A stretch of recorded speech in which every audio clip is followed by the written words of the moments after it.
I'm sure a majority of you have heard about the Lexus IS, as for over 2 decades, this thing has been one of Lexus's most iconic and influential sedans besides the GS and LS, of course. And as a young person myself, I certainly do think it's cool that we're able to slowly start to afford the cars of our childhood. And one of these vehicles in particular happens to be the second generation Lexus IS, and in particular the IS 250, because they're substantially cheaper than the IS 350 counterparts. But there is a big reason, so today I wanted to take Lexus's skeletons out of the closet and go into the ins and outs, the good and the bad, of Lexus's second generation IS 250.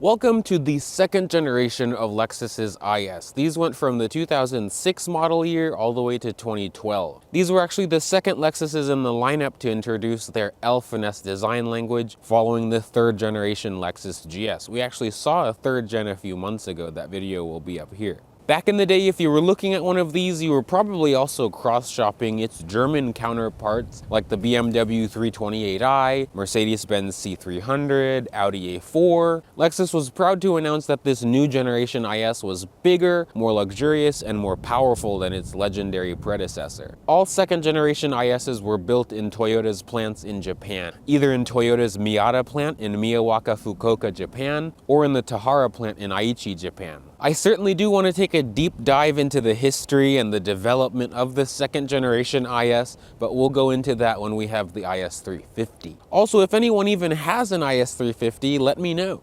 It's been a little while since we've had a bit of an Oarsman Hoopty review. Essentially, they're the unwanted trade-ins at the dealership. They're either too high mileage, too old, or have too much cosmetic or mechanical damage. And again, this wouldn't be possible without my friends at Oarsman Volvo VW of Bethesda, Maryland. This one is a 2010 IS 250 all-wheel drive in the beautiful Matador red. I really do like this color. It appears that before this car was traded in, it was owned by one local owner, and it's sitting at 144,000 miles, just under 145 to be exact. It certainly does have its bangs, bruises, and dents from its previous life, but it's still here to tell the tale. I thought it was kind of neat that this car also still had some memorabilia. It still had the window sticker on it, so I can actually read the exact options that this car had. This one has the optional headlight washers, Luxury Plus Value Edition package, heated and cooled front seats, wood trim, upgraded semi-aniline leather, a power steering wheel, a power rear sunshade, HID headlights, and rain-sensing wipers, among a few other things. That one was $1,700. On top of that, this one has the navigation package on it, which was $2,400. It also has the accessory rear lip spoiler, cargo net, trunk mat, and wheel locks for about $600 some,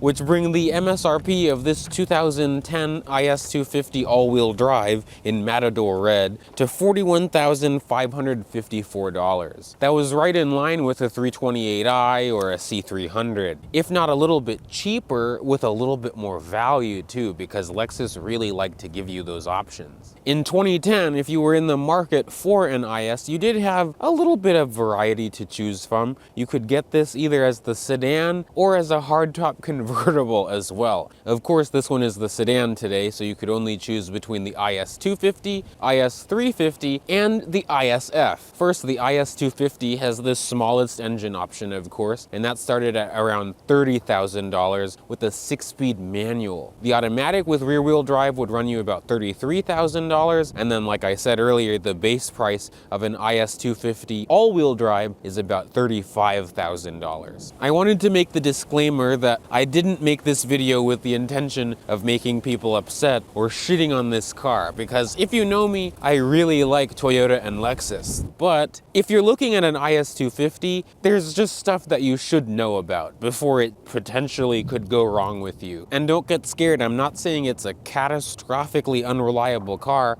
because it's not. Some of you might not have any trouble with these, but it's just good to know. So for the first time on this channel today, I introduce to you The 4GR, can you believe that? They made a 4GR FSE. It's related to the 2GR FSE and the other 2GR engines, as it's in the same GR family, but of course the biggest difference is displacement. This is a 2.5 liter V6 instead of the 3.5 liter V6. This was also an early adopter of Toyota's D4S technology, which is their direct injection, and in this application it makes 204 horsepower and 185 pound-feet of torque. Pretty modest numbers, as the C300 328i made 230 horsepower. But if you look at the Acura TSX, which I would say this would compete with at the time, those things made just about 200 horsepower as well, but from a 4-cylinder. In this exact combination, this engine is paired to a 6-speed automatic transmission that was optional. For the first time with the second gen, the IS uses an all-wheel drive system in this country, and of course it's similar to the system found in its larger brother, the Lexus GS300 at the time. So it is rear biased, sending up to 70% of power to the rear wheels, and then depending on slip, it can do 50-50 or whatever ratio it chooses. Lexus rated the IS 250 all-wheel drive to do 20 miles per gallon in the city and 26 on the highway, and it still gets to 60 miles an hour in under 8 seconds. It's not fast, but it's under 8 seconds. Now this is really where I think you should be paying attention, especially if you're actually considering buying an IS 250. I won't tell you what to buy, but I will suggest the IS 350 if you're just looking at the second gen IS to buy anyway. The main issue with this 2.5 V6 is carbon buildup, and that's essentially unburnt fuel that gunks up and accumulates inside the engine. This can happen if you're putting regular gas in your car, if you're letting it idle too long. This engine is also susceptible to the carbon buildup issues because it's not port and direct injected, it's just direct injected. The 3.5 that Lexus used in the GS's and everything was direct and port injected, so it can really send fuel through the arteries without things clogging up. In bad cases, the carbon buildup can actually cause the engine to misfire pretty badly and then lead you to many other drivability issues. Some of these 2.5s also deal with oil sludge or oil consumption issues. Those can happen if you don't change your oil on time. Remember, 5,000 miles. Otherwise, just like the carbon buildup from the fuel, the engine oil can eventually clump up and clog up the engine as well, which can also lead to catastrophic failure. Sometimes that can also make these engines burn oil from the piston rings, which can clog up the catalytic converters in this car. That can also happen if you put regular gas in this car. The biggest issues of the IS 250 arise if you just don't maintain it properly. And then if you're buying one, the simplest things to do, check underneath the oil cap here if it's sludgy. But check all the dipsticks, check all the fluids, make sure you thoroughly test drive it for at least a half hour. Make sure the transmission doesn't shift weird. Don't be scared, you have to properly test drive this thing if you're actually considering buying one. As we know, the IS has been Lexus's smallest sedan. I will acknowledge the HS 250, but let's just not think about that thing. I would say Lexus made the second gen considerably larger than its predecessor because it's 3.5 inches longer and it's 3 inches wider, giving this an overall length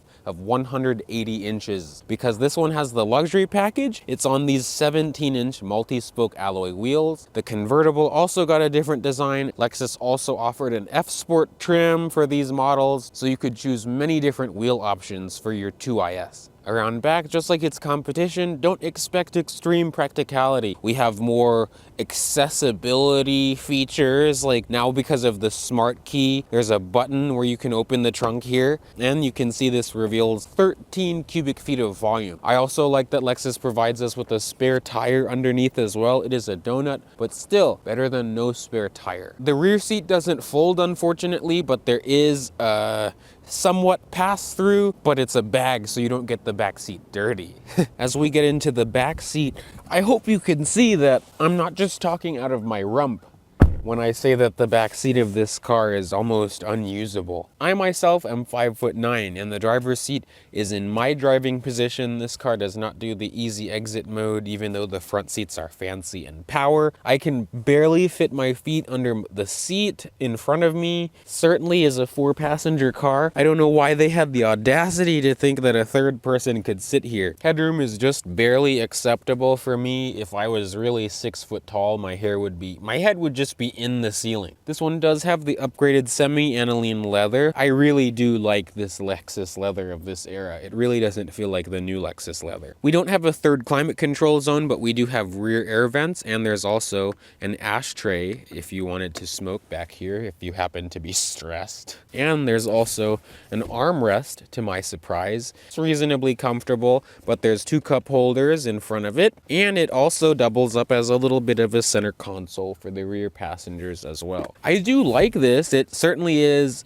bigger and a little bit more comfortable than the first gen IS, but it still is small back here. It is now time to see what ails this 2.5 liter. Because this is the El Finesse era of Lexus, we have this modern key fob, just like the RX that we saw a few weeks ago. This one has the lock, unlock, trunk release, and panic button. Again, it really just reminds me of the good old days of Lexus. I like Lexus with this key fob, very nice. But because we have this, we have push button start as well. So all you have to do is just keep these anywhere inside the car, and then put your foot on the brake and press the start button to go.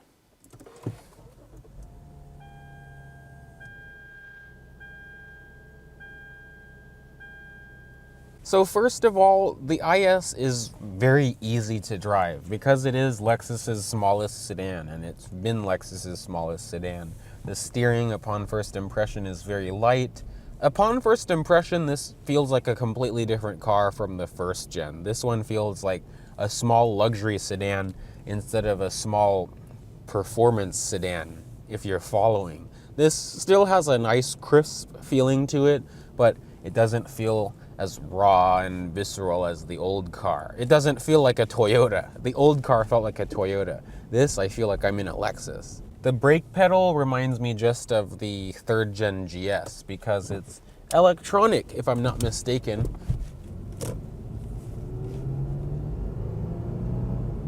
That's not full throttle, of course. The engine is a little bit cold. Honestly, the automatic IS250 feels the happiest when you're driving it normally. You don't have to be racing everywhere because this engine doesn't really have a lot of power to give to race anywhere. It has a more substantial feeling than the original 300. Not like the 300 is a bad car, I'm not saying that at all, but this one just feels like a luxury car. The engine is fairly quiet. I have not really been on the gas too hard. I again have reserved my judgments for while I've been on camera, so I haven't really pushed more than like a quarter down on the throttle. But the thing feels nice and easy to drive. It feels small, just like its competition. I just don't really like the brake pedal.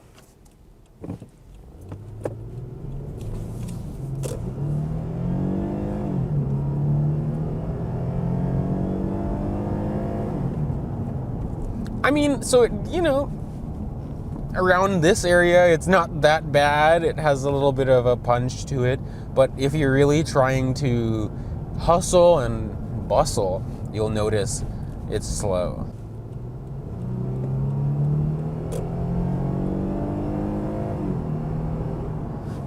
It's fine. It's not fast, but to get the car to do anything that you'd like it to do, you really have to push the gas all the way down.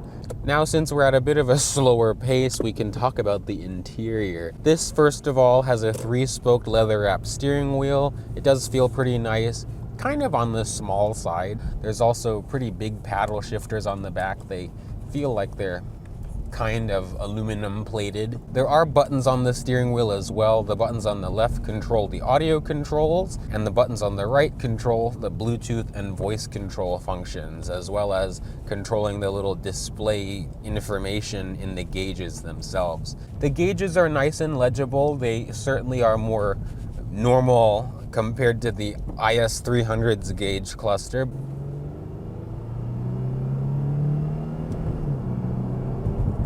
It handles well. It does handle well. It's actually pretty competent. I'm not really sending it through corners, but the steering has a nice, firm feeling to it, good response.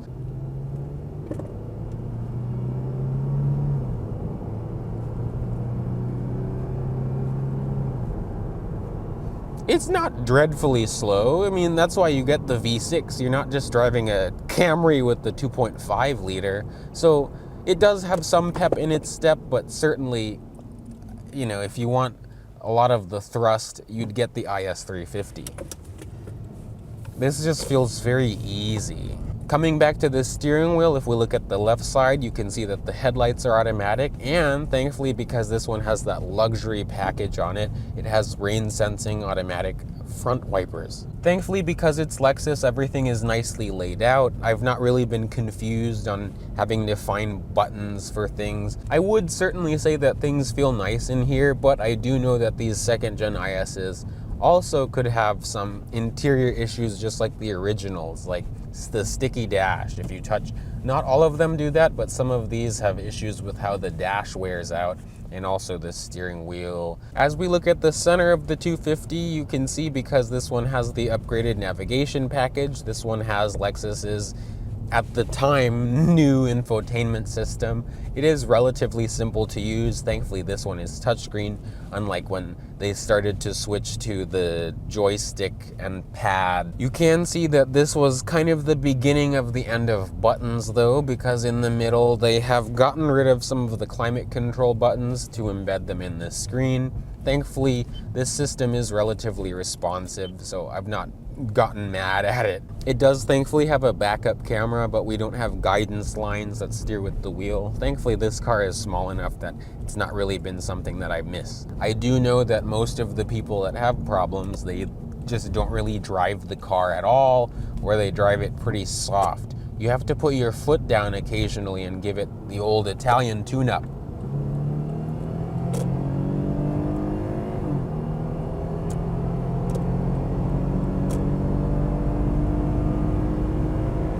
It's not slow. It just, the IS 350 kind of gives you a muscle car-like experience, which I like. You get more torque. The seats, thankfully, are a strong suit of this car. They're very comfortable. They're pretty supportive. I like that in this luxury package, both the driver and passenger side seats offer heating and cooling. Once again, this has dual zone climate control, but most of the controls are embedded in the screen itself. There are some physical buttons that Lexus did provide us with. I am going to put this transmission into power mode. You can see the Bethesda locals are struggling. You can see how it is now. Make sure the coast is clear.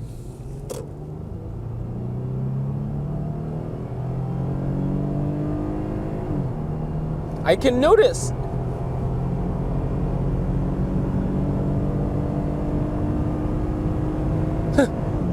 it revs a little, it holds the gears a little bit longer. You just can feel it just take, you know, I don't know. It's not like it's faster, but you can feel like it's stretching a little bit more. At highway speeds, the 250 is pretty quiet. The engine really doesn't have a whole lot to give at higher speeds. You can kind of feel it lose a little bit of steam around corners here. In this, wow. Thankfully, the engine isn't really that loud. It's not louder than the 3.5. It still has a good sound to it. It takes bumps pretty well. It's not soft. It has a more firm ride than not, but it still is pretty composed, even on jittery pavement around here. After driving this car for a little bit, I don't know, I feel the main thing with this is if you don't have the need for speed, but you want crisp handling and good driving dynamics, then the IS 250, I guess, is for you. And that, my friends, brings us to the end of our time with the second generation IS 250. It's not a bad car. It certainly feels like a fancy car, especially if you've been driving a clunker like some of the things that have been on the channel before. But I just cannot keep repeating myself. Keep up on maintenance. I know it's a Toyota, but as soon as you do things like oil changes and just driving the damn thing, it will last. Hopefully pretty soon we'll be able to see other versions of this IS as well, like the IS 250 or 350C and the ISF and the normal IS 350. But enough of my rambling about Lexuses. I really appreciate you watching this video. Before this airplane comes and crashes down onto me, thanks for watching, and I'll see you guys later. Bye peeps. Oh no!